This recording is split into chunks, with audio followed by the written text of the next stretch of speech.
My brother is downstairs watching TV, but we buried him a week ago. It had been 10 years since I was last home, since I last walked through the large blue door with the welcome mat out front. They tried to resell the house after we left, well, forced out, would be more accurate. They never could sell the house. It was kind of hard to sell a house with the stigma of a SUIC attached to it.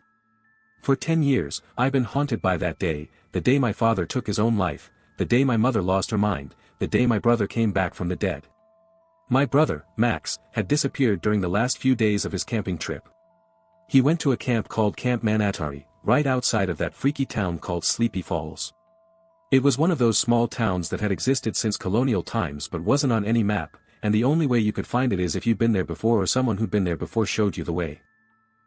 When we got word that Max went missing, we drove the 4 hours to Camp Manatari to assist in the search.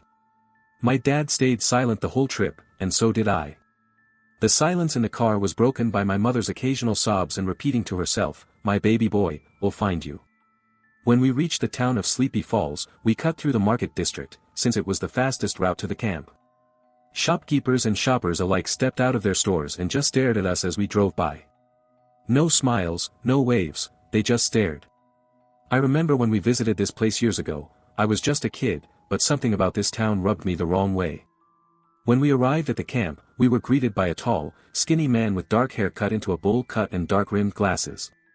"Hello, my name is Simon. I'm one of the counselors here. You must be the Turners," the skinny man said, extending his hand out to my father. "Grant. This is my wife, Nicole, and my daughter, Riley." My dad answered as he firmly shook Simon's hand. Simon looked at my mother and me and then back to my father. "We're doing all we can to look for Max. We have the local sheriff and his 2 deputies helping in the search," he said. "That's it? Just the sheriff and his 2 lackeys? Where's the police? The FBI?" I demanded. "This is my brother we're talking about. Riley. Be silent," my father yelled. I shut up quickly. My father wasn't a loud man, he got angry and raised his voice hardly ever, so when he did, it was always a surprise. The town would prefer to keep this a localized event for now. Besides, we also have all of the counselors and volunteer campers assisting in the search. Simon smiled. "We'll help too," my father said. My mother and I nodded in agreement. The search lasted all through the night and into the early morning. We would take shifts during the search. One party would go through the woods to search, while the other stayed at camp and rested until the groups switched. I was a part of the night search along with my dad and Simon. We never found anything during our search, no clothing, no blood, no answers to our calls. When we returned to camp to switch parties, the sun was barely peeking through the trees. "Coffee?" Simon asked, holding 2 coffee cups and offering one of them to me. "Sure, thanks," I answered, taking the blue cup from his hand. He looked at me for a moment, attempting to read me, maybe he was trying to find words to say to me. "Can I help you with something?" I asked. "Oh, sorry, I didn't mean to stare," he answered. "No. I'm sorry. That was rude of me." I sighed. Simon was maybe a year or 2 older than me. I'm sure he's worried about Max too, having spent the last couple of months with him. Maybe he had a younger brother also and felt empathetic. "Do you travel here to volunteer at the camp every year?" I asked, trying to make small talk. "Oh, actually, I'm a local.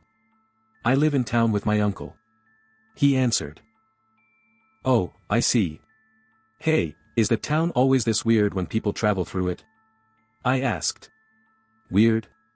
Oh, well, we don't get a lot of outsiders here, so whenever someone travels through, people get curious." He laughed. "Curious? Those looks we got were not the looks of curiosity. They were the look that said, you don't belong here. So, if you're a native to the area, you should know these woods pretty well, I suggested. "Not really, the woods always change after summer," he said. "What do you mean by that?" I asked. He looked back at me with panic written all over his face. "Oh, it's just a saying we have around here. Like when the seasons change, so do the trees. And you know every tree looks the same." He laughed nervously. Before I could pry further, one of the sheriff's deputies came running back into camp. "We found something," he said, out of breath. My dad immediately jumped out of his chair. He wobbled for a moment from exhaustion but immediately began walking towards the deputy. Show me, he demanded. The deputy nodded in agreement and took my dad into the forest. They found my brother, he was gone. Exposure was ruled the cause of death. They found his body naked, lying face down in a creek. They explained this as a phenomenon that happens during events of hypothermia. His back was torn open, exposing his spine, and some of his organs were missing. They explained this with animal predation. The drive home was quiet, quieter than the drive there. My mother didn't cry, she was still in shock. I tried to hold everything in. I wanted to cry, I wanted to throw up, and I wanted to be gone too. I didn't want to feel this kind of pain. My father, as per usual, didn't say a word, quiet and stoic, as always. The funeral was a few weeks later, open casket. The mortuary did a good job making Max look as close to alive as he could be. I had hoped he would just hop up and tell us it was all an elaborate prank. But he never jumped up, never smiled, and never laughed. I missed his laugh. Hey, Riley. I'm sorry for your loss. A short, chubby kid with a crew cut said to me. Oh, hey Benny. I didn't recognize you. You got a haircut? I asked. Yeah, my mom said my hair wasn't an appropriate length for a funeral. He said, brushing his hand against his short hair. I fucked up. Benny began to cry. If I didn't get summer school, I could have been there with Max. I could have watched his back. Made sure he stayed safe. He sobbed. I wrapped my arms around him and pulled him in close to comfort him. I patted his back to give him a bit of security. As I did, I could feel something poke against my leg. You, Benny, what the fuck? I asked as I pushed him away. Sorry. I've never been hugged by a girl before. Not one that wasn't my mom. He said, wiping away his tears. It's okay. I said. When we returned home, my dad locked himself in the den, and my mom just began cooking all of Max's favorite dishes and cleaning the kitchen, over and over again. A week had passed, my dad never came out of the den, took his meals in there, and only ever came out to go to the bathroom and occasionally shower. My mom slept in Max's room, on his bed, and said it still smelled like him. I could hear her cries at night, muffled in his pillow and by my wall. There were nights when I wanted to sneak out, but I could never bring myself to leave. One morning, I was up in my room just listening to music, staring at the posters that littered my ceiling. I heard a loud pop downstairs. I immediately jumped up and ran out the door and down the stairs. What the fuck happened? I screamed as I entered the kitchen. What I saw down there, I couldn't explain. It was my brother, or something that looked like my brother, being embraced by my mother. It looked like Max, but not right. His skin hung wrong on his body, like a sheet covering a Kotak. It wasn't Max, not the one we buried, but something trying to imitate him. What the fuck? I screamed as I turned around and ran back upstairs and slammed my bedroom door. I looked at my bed and saw the cordless phone lying on it. I immediately picked it up and called 911. I could hear a small click in between the rings. It was a sound I knew all too well, when Max used to listen in on my conversations with my friends. It was listening. 911, what is your emergency? The operator asked. Hello. Please send help. I'm at 3232, West Holly Lane. I said desperately. What is happening there? The operator asked. It's my brother. He's downstairs with my mother. I think my father shot himself. I cried. Your father shot himself, okay, we'll send a cruiser and an ambulance your way. The operator said. No, that's not it, my brother disappeared a month ago at summer camp. They found his body in the woods. We buried him last week. That thing downstairs is not my brother. I screamed, I couldn't help but break down and cry. Ma'am, can you repeat that? Is this a prank call? The operator asked on the line. Help, there's an intruder in my house. I'm in danger, and my mom is in danger. He shot my father. Help. I screamed as I hung up the phone, hoping they'd take me seriously. I had to escape somehow to save Mom, I thought to myself. That's when I heard a knock at my door. Riley, let me in, let's watch sea cartoons together. The voice said on the other side of my door. I quickly, but quietly, began to open my window leading outside. Riley. Mom made pancakes, see come on down. The voice continued. It sounded like Max, but not like Max. It sounded like someone trying to imitate Max's voice, his cadence, but not quite getting it. I began to climb down. I'd made this climb dozens of times before, but I was always able to take my time. I was about halfway down when I began to hear something slamming into my door upstairs.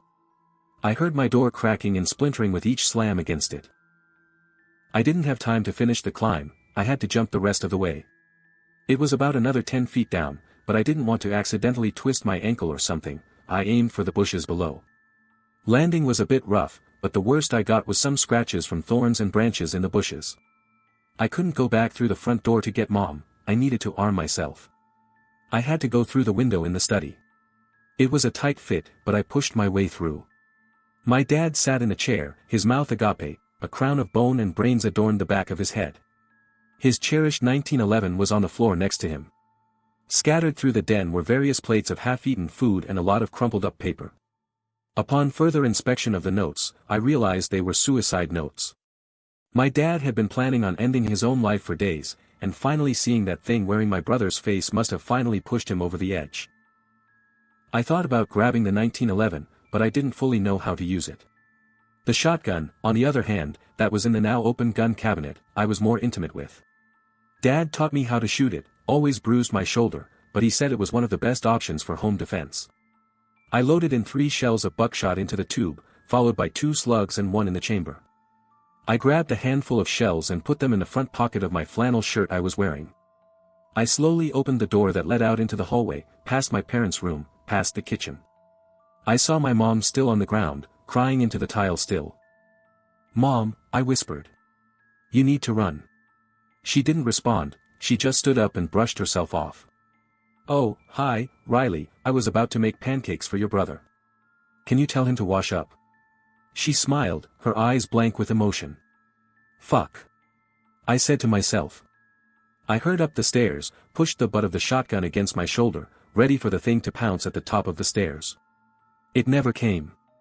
I checked my room, the door had been broken down, but there was no sign of the thing. I checked my brother's room as well, just in case this thing had the courtesy of closing the door behind it. Nothing there either, just my brother's unmade bed, the way my mother had last left it. It was then I heard the TV downstairs turn on at an exceedingly high volume. I quickly turned around and headed back downstairs, past the kitchen, where I saw my mom still standing in the exact same spot, exactly with a whisk in her hand, stirring at air. I walked into the living room and saw the thing sitting on the couch watching cartoons. I raised the shotgun towards the back of what you'd call its head, readied my finger on the trigger. "Is it time for cartoons?" it said, almost perfectly imitating Max's voice. I hesitated for a moment. Its head spun around like an owl's, and it looked at me with its blackened eyes.